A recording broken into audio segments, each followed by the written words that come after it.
তিস্তা পারে নদী রক্ষা কর্মসূচিতে হাজার হাজার মানুষ যোগ দিয়েছেন। মির্জা ফখরুল পানির ন্যায্য হিস্সা আদায় ও মহাপরিকল্পনা বাস্তবায়নের দাবি। তিস্তাতে আমার দরকার, তিস্তা যে ভাঙিয়ে আমাদের এলাকা ধ্বংস করে দিতেছে, মানুষ সব মনে করে অসহায় হইতেছে। যখন পানির দরকার নাই তখন পানি দেয়, তখন পানি নাই তখন পানি দেয় না, এইটাই তো ক্ষতিকর। ন্যাশনাল আইডি থাকলে পাসপোর্টের ক্ষেত্রে ভেরিফিকেশন লাগবে না, জানালেন স্বরাষ্ট্র উপদেষ্টা। ঐক্যবদ্ধভাবে মব প্রতিরোধের আহ্বান।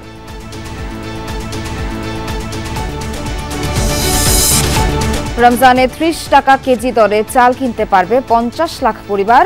ঢাকার ২৫টি স্থানে সুলভে বিক্রি হবে মুরগি, ডিম, দুধ, মাংস। খাতুনগঞ্জে ভোজ্য তেলের সংকটে ক্ষোভ। বোতল যাত্রায় পাওয়া যাচ্ছে না, ৫ লিটারের তেল 2 লিটারের তেল মার্কেটে টোটালি নেই। কারসাজি না হলে এট এ টাইমে সব জায়গায় দিতে শর্ট হতে কথা না। আমরা একটু টাকা বেশি দিলে অনেক দোকানে পাওয়া যায়। হত্যা মামলায় ৩ দিনের রিমান্ডে ইনু মেনন, ৫ দিন করে হেফাজতে সাংবাদিক দম্পতি শাকিল রূপা, মেয়র আতিক সহ অন্য ৬ জনকে কারাগারে প্রেরণ। টেকসই উন্নয়নের লক্ষ্য অর্জনে বাংলাদেশের প্রশংসা জাতিসংঘের সহকারী মহাসচিব ডেমকারের। সুস্বাস্থ্য ও জলবায়ু খাতে বাড়বে সহযোগিতা।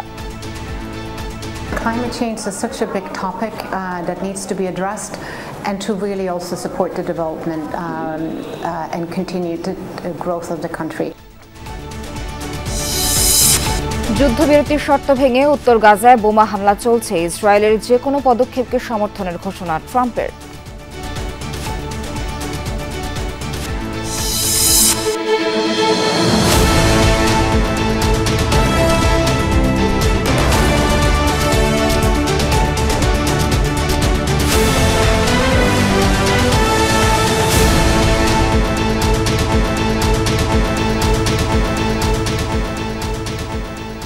আমন্ত্রণ দুপুরে বাংলাদেশে, আপনাদের সাথে আছি আমি নাবিলা সোহরা। এতক্ষণ শিরোনাম জানাচ্ছিলাম, পুরো বিস্তারিত খবর জানাচ্ছি এখন।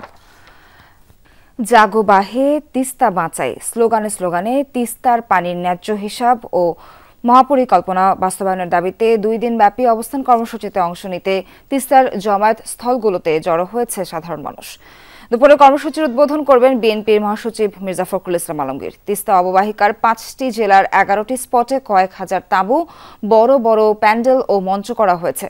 রাতে মিছিল নিয়ে এসব জমায়েত স্থলে অবস্থান নিয়েছে অনেকে। তাদের দাবি বিভিন্ন স্থানে বিচ্ছিন্নভাবে নয়, অন্তর্বর্তীকালীন সরকারের সময়ে শুরু করতে হবে তিস্তা মহাপরিকল্পনার কাজ। পাশাপাশি ভারতকে তিস্তার ন্যায্য হিস্সা চুক্তি বাস্তবায়ন করতে বাধ্য করতে হবে। আয়োজকরা জানান, আন্তর্জাতিকভাবে তিস্তার ক্ষতবিক্ষত পরিস্থিতি তুলে ধরে ভারতকে তিস্তা চুক্তি বাস্তবায়নের চাপ প্রয়োগ করতে এই উদ্যোগ নেওয়া হয়েছে। কর্মসূচিতে নদী অববাহিকার 2টি পারে 242 কিলোমিটার জুড়ে গণপদযাত্রা, মানববন্ধন ও সাংস্কৃতিক কর্মসূচি সহ হয়েছে নানা আয়োজন। এসবের মধ্য দিয়ে তিস্তা পাড়ের মানুষের জীবন ও জীবিকা তুলে ধরা হবে। সমাপনী দিনে কাল ভার্চুয়ালি যুক্ত হয়ে বক্তৃতা দেওয়ার কথা রয়েছে বিএনপির ভারপ্রাপ্ত চেয়ারম্যান তারেক রহমানের। আমরা তিস্তা মহাপরিকল্পনা বাস্তবায়নের উদ্দেশ্যে আসছি। অলরেডি আমাদের নেতাকর্মীরা আসা শুরু হয়ে গেছে। আর কথা হচ্ছে, আমরা আন্দোলন সফল করে ঘরে ফেরার চিন্তা ভাবনা করতেছি। জমি জায়গা যেটা আছে তিস্তা বান্ধন হলে সবার উপকার হবে, এই জন্য আমরা এখানে আসছি। 4 বের বাড়িটা ভাঙি গেল, বা অনেক সম্পত্তি আমার এই নদীর, আমার অনেক কষ্ট। এই কারণে আমি এখানে 3 দিন থেকে এখানে থাকি, আসি এদের পাশে। আমরা এই দাবি আদায়ের জন্য আমরা বিভিন্ন সাংস্কৃতিক অনুষ্ঠান থেকে শুরু করে ক্রীড়া, বিনোদন এবং রাত্রে আমরা মশাল জ্বালিয়ে আমরা অবস্থান করব। এই সকল আমাদের কর্মসূচি আছে। এর প্রসঙ্গে আরো জানাতে যুক্ত হবেন আমাদের সহকর্মীরা। মূল অনুষ্ঠান হবে লালমনিরহাটে, সেখানে আছেন সহকর্মী সাইফুদ্দিন রবিন। কর্মসূচি স্থলে এখন কি অবস্থা, আর বিএনপি মহাসচিব কখন কর্মসূচি উদ্বোধন করবেন জানতে পারলেন কিনা? সোহার, ঠিক দুটোই আনুষ্ঠানিকভাবে উদ্বোধন হওয়ার কথা ছিল, কিন্তু সেটি খানিকটা বিলম্বিত হচ্ছে। কিছুক্ষণ পরেই হয়তোবা অনুষ্ঠিত হবে সেই উদ্বোধনী পর্ব। কিন্তু ইতিমধ্যেই বিএনপি মহাসচিব মির্জা ফখরুল ইসলাম আলমগীর কর্মসূচি স্থলে এসেছেন।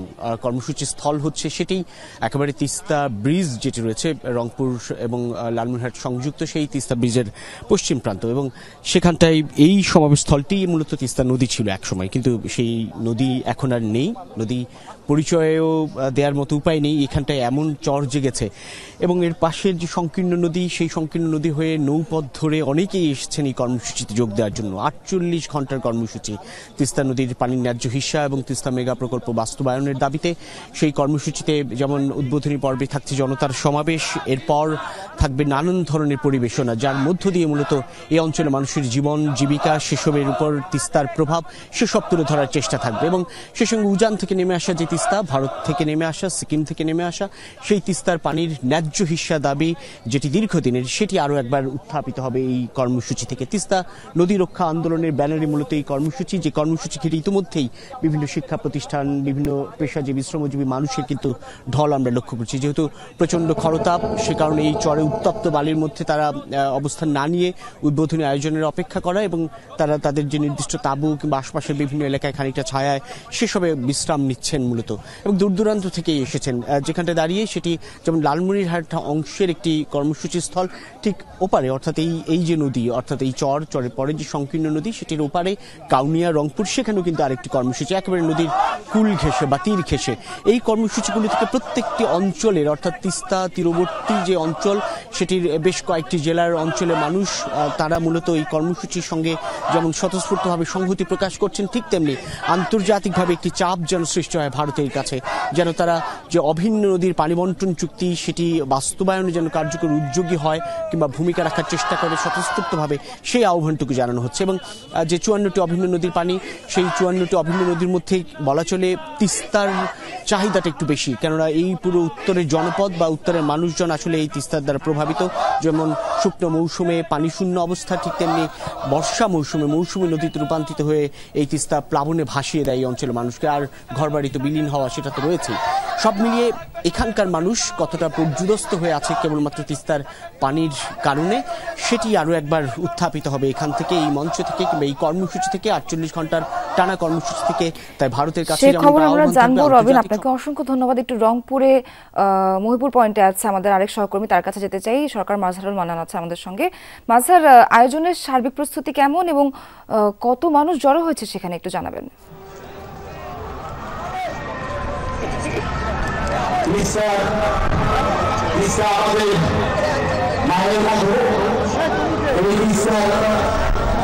মান্নান, নিশ্চয়ই আপনি শুনতে পাচ্ছেন।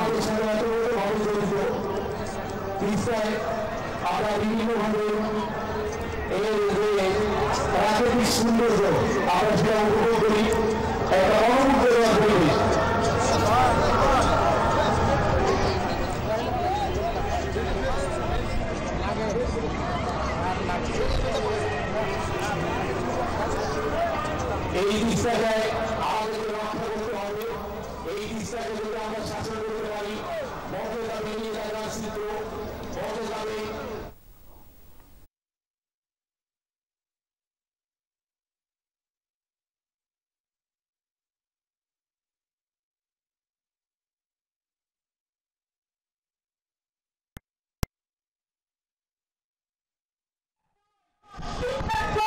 তিস্তা জাগো বাহে, এই তিস্তা বাঁচানোর যে আন্দোলন, সেই আন্দোলনের আজকের যে তিস্তা অববাহিকা জুড়ে যে এই গণজমায়েত শুরু হয়েছে এবং লাগাতার অবস্থান কর্মসূচি শুরু হয়েছে। আমরা রংপুরের যে গঙ্গাচড়ার মহিপুরের যে সেতু পয়েন্টটি আছে, সেই পয়েন্টটিতে অবস্থান করছি। এরই মধ্যে 11টি পয়েন্ট, অর্থাৎ নীলফামারীর সাতনাই থেকে শুরু করে গাইবান্ধার সুন্দরগঞ্জ অবধি এখানে প্রায় 11টি স্পট নির্ধারণ করা হয়েছে। সেই 11টি স্পটে কিন্তু হাজার হাজার মানুষ এরই মধ্যে তারা উপস্থিত হয়েছেন এবং এই অনুষ্ঠানগুলো আনুষ্ঠানিকভাবে শুরু হয়েছে। আমি যদি আপনাকে একটু তথ্য দিতে চাই, আমরা যে পয়েন্টটিতে আছি, এই পয়েন্টটিতে এখানে উপস্থিত থাকবেন বিএনপির জাতীয় স্থায়ী কমিটির সদস্য জনাব ইকবাল হাসান টুকু এবং থাকবেন জাতীয় গণসংহতি আন্দোলন আছে প্রধান সমন্বয়কারী জোনায়েদ সাকির থাকবার কথা রয়েছে। আমি আপনাকে যদি একটু তথ্য দিতে চাই, তিস্তা কেন আজ বিবর্ণ হয়ে গেছে, সেই তথ্য যদি আপনাকে একটু দিতে চাই, সেটি হচ্ছে যখন এই তিস্তার উজানে, অর্থাৎ ডালিয়া ব্যারাজের উজানে যখন গাজলডোবা ব্যারাজ ভারত যখন সেখানে প্রতিষ্ঠা করে, তখন তার আগে এই তিস্তার যে গড় পানির প্রবাহ ছিল ৬,৭১০ কিউসেক। কিন্তু এখন এই তিস্তায় আমি যদি আপনাকে একটুখানি দেখাতে পারি, এটি একটু মরা খালে পরিণত হয়েছে। এখন সর্বোচ্চ ১৫০০ থেকে ৩০০ কিউসেক পানি এই শুষ্ক মৌসুমে থাকে। আপনাকে আরেকটি তথ্য দিতে চাই, ইন্টারন্যাশনাল ফুড পলিসি রিসার্চ ইনস্টিটিউটের গবেষণার তথ্য মতে এ কারণে যেটি হয়েছে যে প্রায় 15 লাখ টন ধান উৎপাদন কম হচ্ছে এই তিস্তা অববাহিকা এলাকায়, এবং যা মোট উৎপাদনের আমাদের 9%, এবং এটি 2030 সালের মধ্যে এটি আরো 8% এবং 2050 সালের মধ্যে 14% হ্রাস পেতে পারে। অর্থাৎ এই যে তিস্তার যে শুকিয়ে যাওয়া, অর্থাৎ অসময়ে বন্যা এবং অসময়ে খরা, এই কারণে এই এলাকার মানুষের যে বিবর্ণ দশা, বিশেষ করে উৎপাদনে যে বিবর্ণ দশা, সেটি আপনি অনুমান করতে পারবেন এই গবেষণা লব্ধ যে তথ্যটি আপনাকে বললাম। এই কারণেই এই অঞ্চলের মানুষ যেটি আহ্বান জানাচ্ছে যে তিস্তার খনন বিক্ষিপ্ত কোনো কাজ নয়, তিস্তার খনন এবং তিস্তার পানির ন্যায্য হিস্সা দাবি তারা করছেন। সোহার, মানান, অসংখ্য ধন্যবাদ আপনাকে। দেশ পুনর্গঠনে তরুণদের এগিয়ে আসার আহ্বান জানিয়েছেন যুব ও ক্রীড়া উপদেষ্টা আসিফ মাহমুদ সজীব ভুঁইয়া। সকালে ঢাকা রেসিডেন্সিয়াল মডেল কলেজে তারুণ্যের উৎসব 2025-এর উদ্বোধন শেষে কথা জানান তিনি। ক্রীড়া উপদেষ্টা বলেন, নতুন বাংলাদেশ গঠনে তরুণদের কাজে লাগাতে না পারলে গণ অভ্যুত্থানের মাধ্যমে তৈরি হওয়া সম্ভাবনা নষ্ট হতে পারে। এর আগে রেসিডেন্সিয়াল মডেল কলেজের শিক্ষার্থীদের কুচকাওয়াজ পরিদর্শন করেন তিনি। এছাড়া বিভিন্ন প্রতিযোগিতা উপভোগ করেন উপদেষ্টা আসিফ মাহমুদ।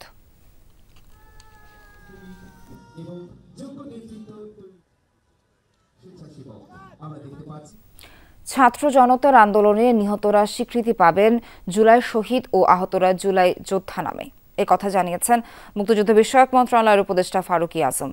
দুপুরে রাজধানীর ওসমানী স্মৃতি মিলনায়তনে জেলা প্রশাসক সম্মেলনে কথা বলেন তিনি। উপদেষ্টা জানান, নিহত ও আহতরা এককালীন ভাতা সহ পাবেন সরকারি সুযোগ সুবিধা। আহতদের 3 ক্যাটেগরিতে ভাগ করা হয়েছে। ক্যাটেগরি করার দায়িত্বে স্বাস্থ্য মন্ত্রণালয়। উপদেষ্টা জানান, নির্বাচিত সরকার আসবে জুলাই অভ্যুত্থানের চেতনা নিয়ে। তারা জুলাই অধিদপ্তর এর কার্যক্রম চালিয়ে যাবেন। এছাড়া দুর্যোগ ব্যবস্থাপনা ও ত্রাণ উপদেষ্টা ফারুকী আজম জানান, দুর্যোগের পর ক্ষতিগ্রস্তদের গৃহ নির্মাণে যে সামগ্রী দেয়া হয় সে তথ্য এখন এলাকা ভিত্তিক সংগ্রহ করা হবে, পরে গৃহ নির্মাণ সামগ্রী সংশ্লিষ্ট এলাকায় সরবরাহ করা হবে।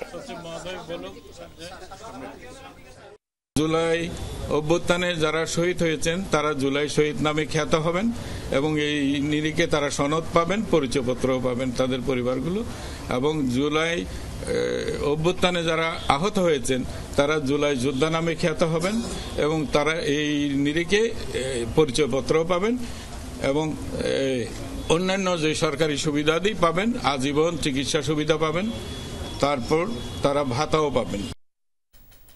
ন্যাশনাল আইডি থাকলে পাসপোর্টের ক্ষেত্রে ভেরিফিকেশন লাগবে না বলে জানিয়েছেন স্বরাষ্ট্র উপদেষ্টা অবসরপ্রাপ্ত লেফটেন্যান্ট জেনারেল মোহাম্মদ জাহাঙ্গীর আলম। সকালে রাজধানীর আগারগাঁওয়ে কোস্ট গার্ডের 30তম প্রতিষ্ঠা বার্ষিকীর অনুষ্ঠানে যোগ দিয়ে একথা জানান তিনি। স্বরাষ্ট্র উপদেষ্টা বলেন, কত সংখ্যক রোহিঙ্গার কাছে ন্যাশনাল আইডি আছে তার সঠিক তথ্য নেই। নতুন করে রোহিঙ্গারা যেন ন্যাশনাল আইডি না পায় সে বিষয়ে সরকার সজাগ থাকবে। তিনি বলেন, দেশের সাধারণ মানুষকে ঐক্যবদ্ধভাবে সচেতন থেকে মব প্রতিরোধ করতে হবে। দেশের জন্য যা কল্যাণকর তার প্রতি সকলকে গুরুত্ব দেওয়ারও আহ্বান জানান তিনি। বলেন, সহনীয় পর্যায়ে না এলেও গত 6 মাসে দুর্নীতি আগের চেয়ে কমেছে। দুর্নীতি সম্পূর্ণভাবে প্রতিরোধে সরকার কাজ করে যাচ্ছে বলেও জানান তিনি।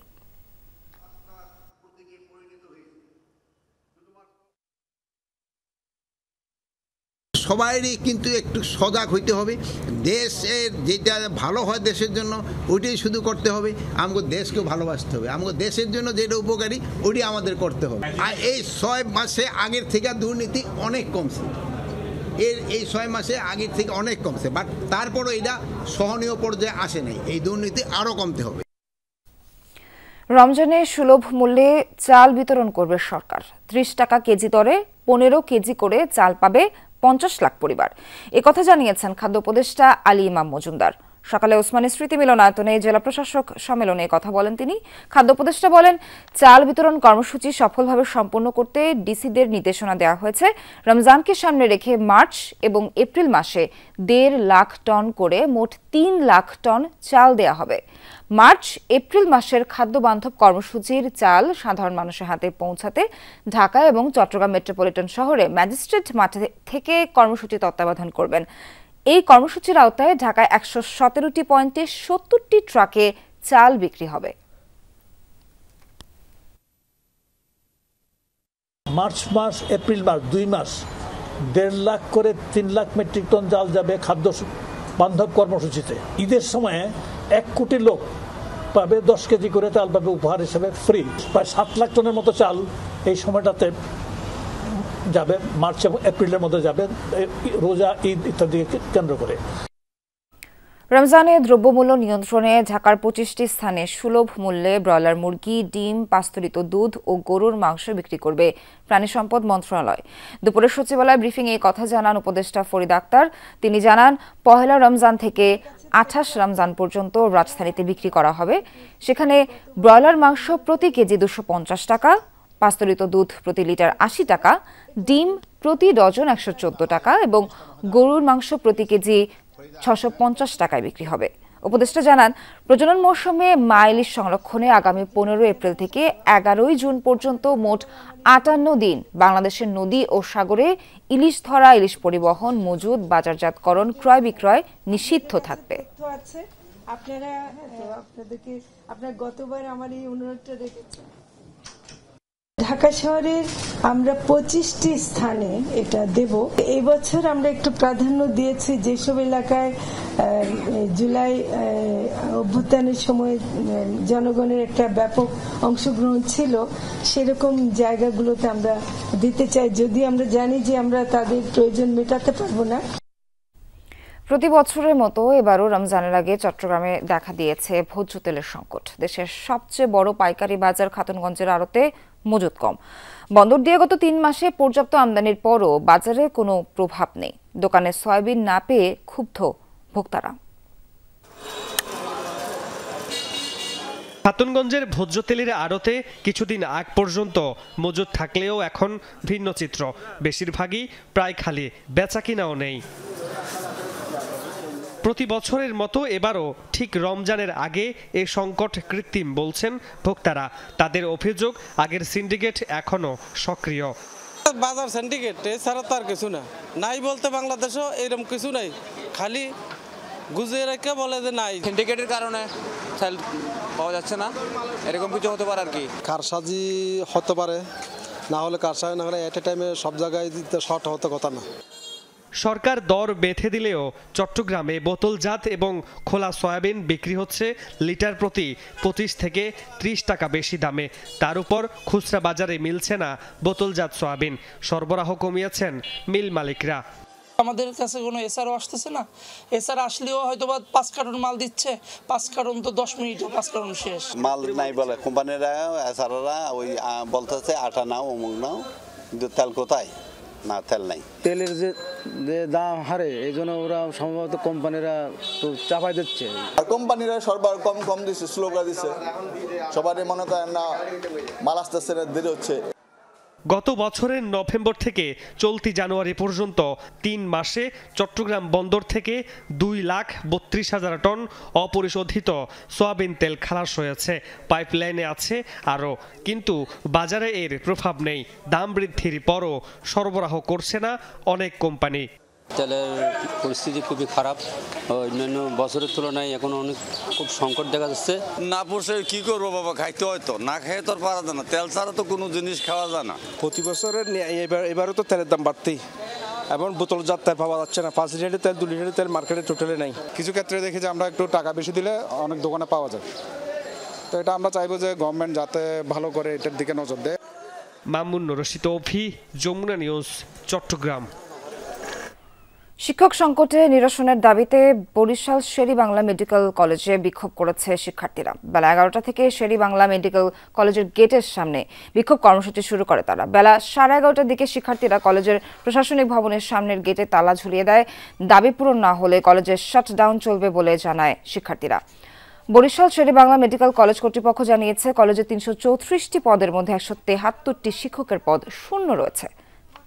শিক্ষার্থীরা জানান, দেশের অন্যতম প্রধান চিকিৎসা শিক্ষা প্রতিষ্ঠান হিসেবে শেরি বাংলা মেডিকেল কলেজ গুরুত্বপূর্ণ ভূমিকা পালন করলেও বর্তমানে শিক্ষক সংকটের কারণে শিক্ষা ও স্বাস্থ্যসেবা উভয় ক্ষেত্রেই বড় চ্যালেঞ্জের সম্মুখীন হচ্ছে। বর্তমানে কলেজে প্রয়োজনীয় সংখ্যক শিক্ষক না থাকা একাডেমিক কার্যক্রমে ব্যাঘাত ঘটছে। আমরা স্মারকলিপি পাঠিয়েছি আমাদের অধ্যক্ষ মহোদয়ের মাধ্যমে, এবং আমাদের প্রতিনিধিও স্বাস্থ্য মন্ত্রণালয়ে গিয়েছিল, কিন্তু তারা কোনো ইনিশিয়েটিভ কার্যক্রম নিতে পারে নাই। শেরে বাংলার এই মেডিকেলের কোনো নজির নাই যে পুরোপুরি সকল পদ পূর্ণ ছিল। 63টি পদে মাত্র শিক্ষক আছে, বাকি 171টি পদে পুরোপুরিভাবে শূন্য। হত্যা মামলায় সাবেক মন্ত্রী ও জাসদের সভাপতি হাসানুল হক ইনু ও ওয়ার্কার্স পার্টির সভাপতি রাশেদ খান মেননকে ফের রিমান্ডে নেওয়া হয়েছে। জুলাই গণঅভ্যুত্থানে মিরপুরের আনোয়ার হোসেন পাটোয়ারি হত্যা মামলায় তাদের 3 দিনের রিমান্ড মঞ্জুর করেছেন আদালত। এদিন তাদের আদালতে হাজির করে 5 দিনের রিমান্ড আবেদন করা হয়। তবে দুপুরে ঢাকার মেট্রোপলিটন ম্যাজিস্ট্রেট GM ফারহান ইশতিয়াকের আদালত তাদের 3 দিনের রিমান্ড মঞ্জুর করেন। একই মামলায় সাংবাদিক শাকিল আহমেদ এবং ফেরজানা রূপাকে 5 দিনের রিমান্ডে দিয়েছেন আদালত। এদিকে জুলাই আগস্ট গণহত্যার মামলায় সাবেক ডিএনসিসি মেয়র মোহাম্মদ আতিকুল ইসলাম সহ আওয়ামী লীগের 6 নেতাকে আন্তর্জাতিক অপরাধ ট্রাইব্যুনালের মামলায় গ্রেফতার দেখিয়ে কারাগারে পাঠিয়েছেন ট্রাইব্যুনাল। 9 মার্চ তদন্ত রিপোর্ট দাখিলের নির্দেশ দিয়েছেন ট্রাইব্যুনাল। দুপুরে তাদের আদালতে হাজির করা হয়।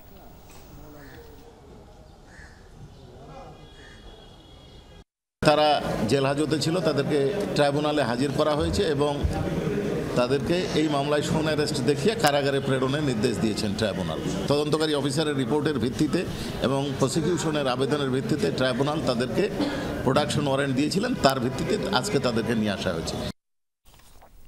সাবেক জনপ্রশাসন মন্ত্রী ফরহাদ হোসেনের স্ত্রী সৈয়দা মোনালিসার 3 দিনের রিমান্ড মঞ্জুর করেছেন আদালত। মেহেরপুর সদর থানার ওসি জানান, সাবেক জনপ্রশাসন মন্ত্রীর স্ত্রী সৈয়দা মোনালিসা যুব মহিলা লীগের কেন্দ্রীয় কমিটির সহসভাপতি।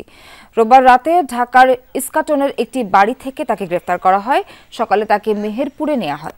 আদালতে তোলা হলে 3 দিনের রিমান্ড মঞ্জুর করেন আদালত। তার নামে মেহেরপুরে বৈষম্য বিরোধী ছাত্র জনতার উপর হামলার পরিকল্পনা, হুকুম সহ বিভিন্ন অভিযোগে 3টি মামলা রয়েছে।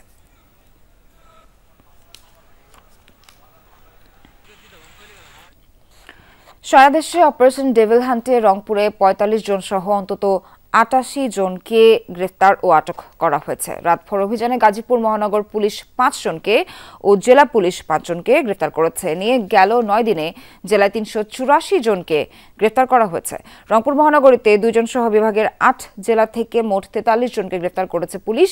বিভাগে অভিযান শুরুর পর থেকে 294 জনকে গ্রেফতার করেছে পুলিশ। গ্রেফতারকৃতদের বিরুদ্ধে বৈষম্য বিরোধী ছাত্র আন্দোলনে হামলা, হত্যা চেষ্টা সহ নাশকতা, পরিকল্পনা ও অর্থ যোগান দেওয়ার অভিযোগ রয়েছে।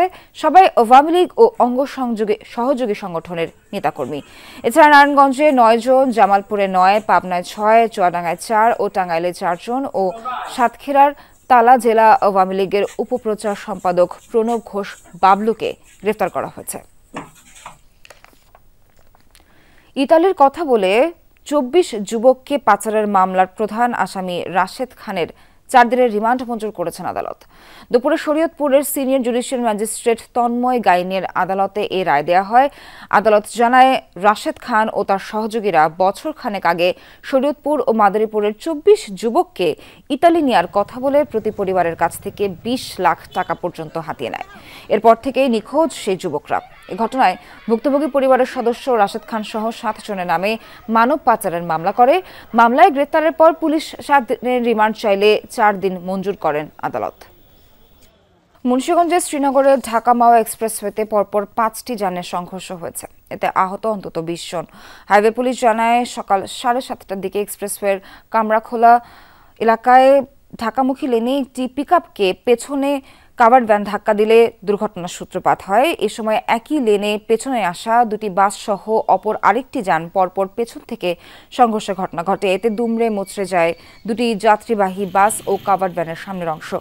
আহতদের উদ্ধার করে হাসপাতালে নেয় ফায়ার সার্ভিস। এদের মধ্যে একজনের অবস্থা আশঙ্কাজনক। দুর্ঘটনার কারণে এক্সপ্রেসওয়েতে কিছু সময় যান চলাচল ব্যাহত হয়। ঘন কুয়াশার কারণে এই দুর্ঘটনা বলে প্রাথমিকভাবে ধারণা করা হচ্ছে।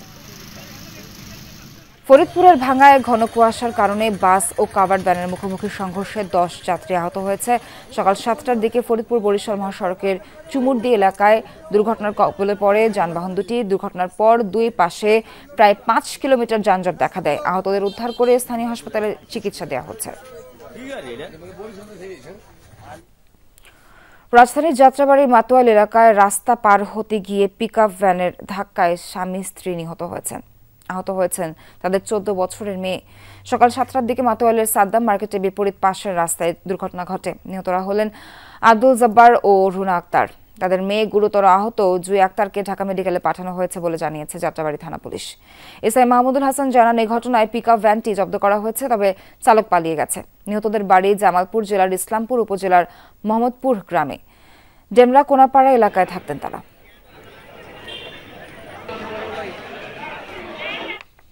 স্বাস্থ্য ও জলবায়ু খাতে বাংলাদেশের সহযোগিতা বৃদ্ধি করবে জাতিসংঘ। সম্প্রতি বাংলাদেশে 3 দিনের সফরে বেশ কয়েকটি প্রকল্প ঘুরে দেখেন জাতিসংঘের সহকারী মহাসচিব এবং ইউএনওপিএস এর উপনির্বাহী পরিচালক ক্রিশ্চিয়ানা ড্যামকার। টেকসই উন্নয়ন লক্ষ্যমাত্রা অর্জনে বাংলাদেশের প্রশংসা করেন তিনি। যমুনা টেলিভিশনকে দেয়া সাক্ষাৎকারে তিনি আশা করেন সংকট এড়িয়ে এগিয়ে যাবে বাংলাদেশ। আহমেদ রেজা জানাচ্ছেন বিস্তারিত। 3 দিনের সফরে দ্বিতীয়বারের মতো ঢাকায় জাতিসংঘের সহকারী মহাসচিব এবং ইউএনওপিএস উপনির্বাহী পরিচালক ক্রিশ্চিয়ানা ড্যামকেয়ার ঘুরে দেখেন স্থানীয় কয়েকটি প্রকল্প। বাংলাদেশে আসার আগে মিয়ানমার ও থাইল্যান্ড সফর করেন ক্রিশ্চিয়ানা। যমুনা টেলিভিশনের সাথে একান্তে কথা বলেন জাতিসংঘের সহকারী মহাসচিব। বাংলাদেশ সফরকে চমৎকার উল্লেখ করে বলেন, অংশীদারদের সঙ্গে সম্পর্ক সুদৃঢ় করাই মূল লক্ষ্য। স্বাস্থ্য খাত ও জলবায়ু পরিবর্তন সম্পর্কিত প্রকল্পগুলোতে জাতিসংঘের সহায়তা বৃদ্ধির আগ্রহের কথা জানান ক্রিশ্চিয়ানা। জলবায়ু সহনশীলতা বৃদ্ধির জন্য বিভিন্ন প্রকল্প বাস্তবায়ন করছে, যার মধ্যে টেকসই অবকাঠামো উন্নয়ন, দুর্যোগ প্রস্তুতি এবং জলবায়ু সহনশীল কৃষি কার্যক্রম রয়েছে। আমরা সরকারের পাশাপাশি স্থানীয় ও আন্তর্জাতিক অংশীদারদের সঙ্গে কাজ করছি, যাতে এই কার্যক্রমগুলো টেকসই ও কার্যকর হয়। উদাহরণস্বরূপ সাতক্ষীরা, জামালপুর, কুড়িগ্রাম সহ জলবায়ু ঝুঁকিপূর্ণ এলাকায় আমরা স্থিতিশীল অবকাঠামো তৈরি করছি। স্বাস্থ্য খাতে অবকাঠামো তৈরিতে জাতিসংঘের পক্ষ থেকে উদ্যোগ নেয়ার কথা জানান তিনি। টেকসই উন্নয়ন লক্ষ্যমাত্রা অর্জনে বাংলাদেশকে আরও সহযোগিতা দেওয়ার কথা ভাবছে সংস্থাটি। বাংলাদেশের জাতীয় ম্যালেরিয়া নির্মূল কর্মসূচি ও স্বাস্থ্য অধিদপ্তরের সঙ্গে কাজ করছি, যার অধীনে আমরা 29টি অক্সিজেন প্ল্যান্ট স্থাপন করেছি।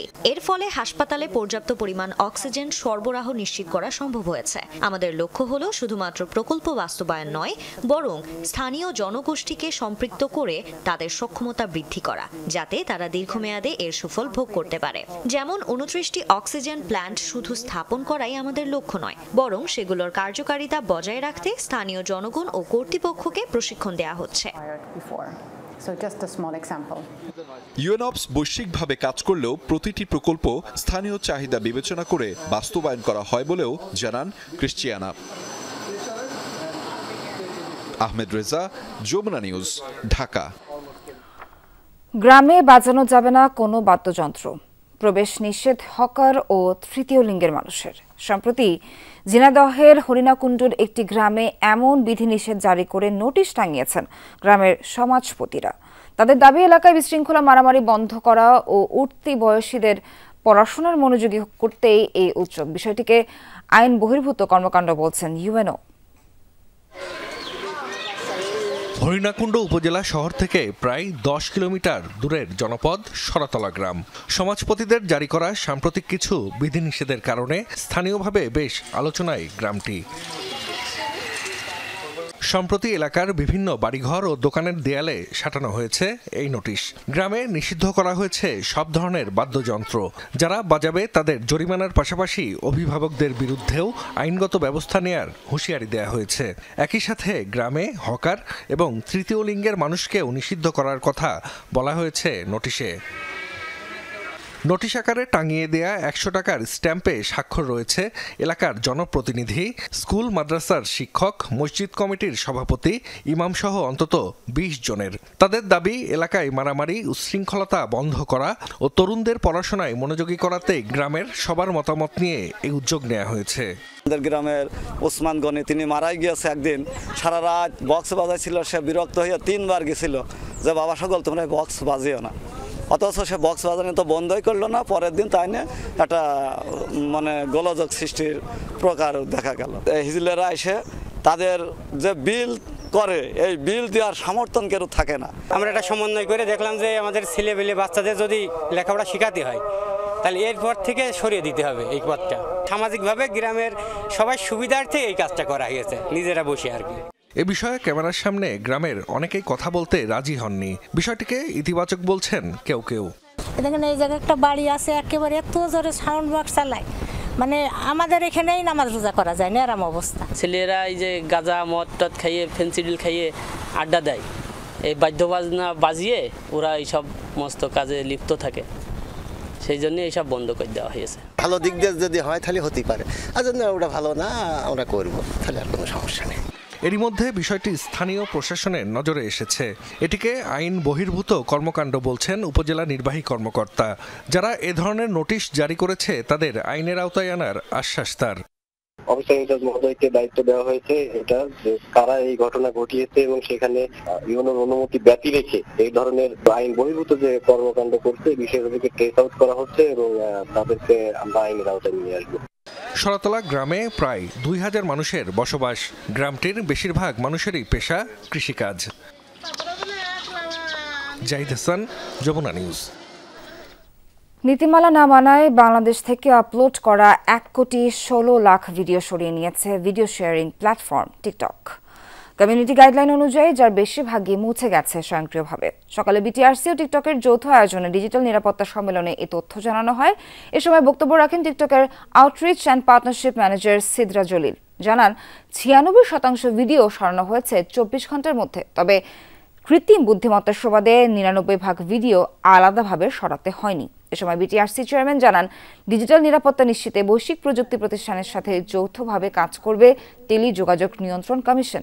বাংলাদেশ সরকার সামাজিক যোগাযোগ মাধ্যম নিয়ন্ত্রণ করতে চায় না, বরং তাদের জন্য সহায়ক পরিবেশ তৈরি করতে চায়, যেখানে ব্যবহারকারী নিজেই ক্ষতিকর ও বিভ্রান্তিমূলক কন্টেন্ট সম্পর্কে সচেতন থাকবে। অনেকে প্রশ্ন করেন কোনো ভিডিও বা কন্টেন্ট নিয়ে অভিযোগ আসলে আমরা কিভাবে তদন্ত করি। আসলে এক্ষেত্রে অভিজ্ঞতা এবং প্রযুক্তি দুটির সমন্বয়ে কাজ হয়, কেননা সবসময় প্রযুক্তির মাধ্যমে শতভাগ নিশ্চিত হওয়া যায় না। তবে যখনই আমরা দেখি কোনো কন্টেন্ট ঘিরে মাত্রাতিরিক্ত বিশৃঙ্খলা তৈরি হতে পারে, তখনই আমরা সে দেশের পার্টনারকে সতর্ক করি। গ্রামের দিকে অনেক ব্যবসায়ী কর দেয় না, তাদেরকে ট্যাক্সের আওতায় আনতে হবে বলে মন্তব্য করেছেন অর্থ উপদেষ্টা সালেউদ্দিন আহমেদ। জানান জেলা প্রশাসকের এ ব্যাপারে নির্দেশ দেওয়া হয়েছে। সকালে জেলা প্রশাসক সম্মেলনে বক্তব্য রাখেন তিনি। এ সময় মানুষের কাছাকাছি গিয়ে তাদের সমস্যা সমাধানে ডিসিদের আরও মনোযোগী হওয়ার তাগিদ দেন উপদেষ্টা। বলেন সরকারি কর্মচারীরা মানুষের সেবক, সেভাবেই তাদের মানসিকতা তৈরি করতে হবে। এ সময় ট্যাক্সের হার না বাড়িয়ে কর জালের আওতা বাড়ানোর উপর জোর দেন উপদেষ্টা। জানান দেশের সার্বিক অর্থনৈতিক অবস্থা ভালো রয়েছে, তবুও রাজস্ব আহরণে মনোযোগী সরকার।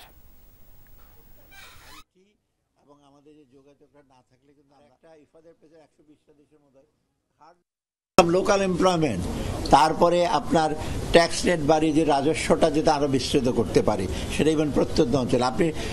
আপনি ট্যাক্স কি ঢাকা চিটাগাং বড় শহরে করবেন, অনেক ইস্যু আছে, সেখানে ডিসিদের অনেক এখতিয়ার আছে। সেই মোট কথা ট্যাক্স এবিলিটি, আমার রাজস্ব যদি আমি না বাড়াই, জোর করে রেট বাড়িয়ে না। যুদ্ধবিরতির শর্ত ভেঙেই চলেছে ইসরায়েল। খান ইউনিস, রাফা সহ উত্তর গাজায় হামলা বন্ধ করছে না আইডিএফ। এদিকে যুদ্ধবিরতির দ্বিতীয় ধাপের আলোচনা চলতি সপ্তাহে শুরু হবে বলে জানিয়েছেন মার্কিন প্রেসিডেন্ট ডোনাল্ড ট্রাম্পের দূত স্টিভ উইটকফ। আলোচনায় ইসরায়েলের গড়িমসি এবং ট্রাম্পের তেল আবিবকে একচেটিয়া সমর্থনে যুদ্ধবিরতির স্থায়িত্ব নিয়ে শঙ্কা বিশ্লেষকদের।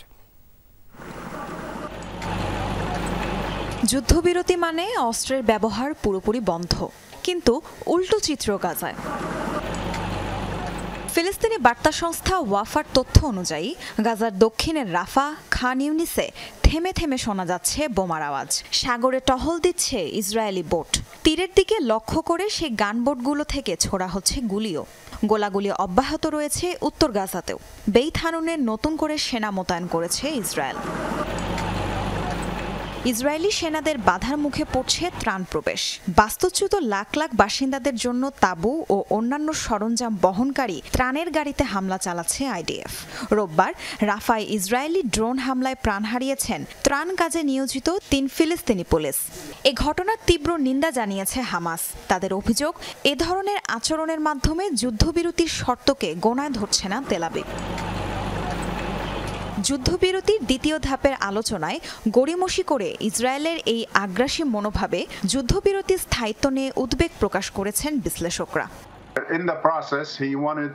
যুদ্ধবিরতির শর্তানুযায়ী ৩ ইসরায়েলি জিম্মিকে মুক্তি দিয়েছে হামাস, কিন্তু তাও গাজা উপত্যকায় হামলা বন্ধ করছে না ইসরায়েল। পর্যাপ্ত ত্রাণও প্রবেশ করতে পারছে না।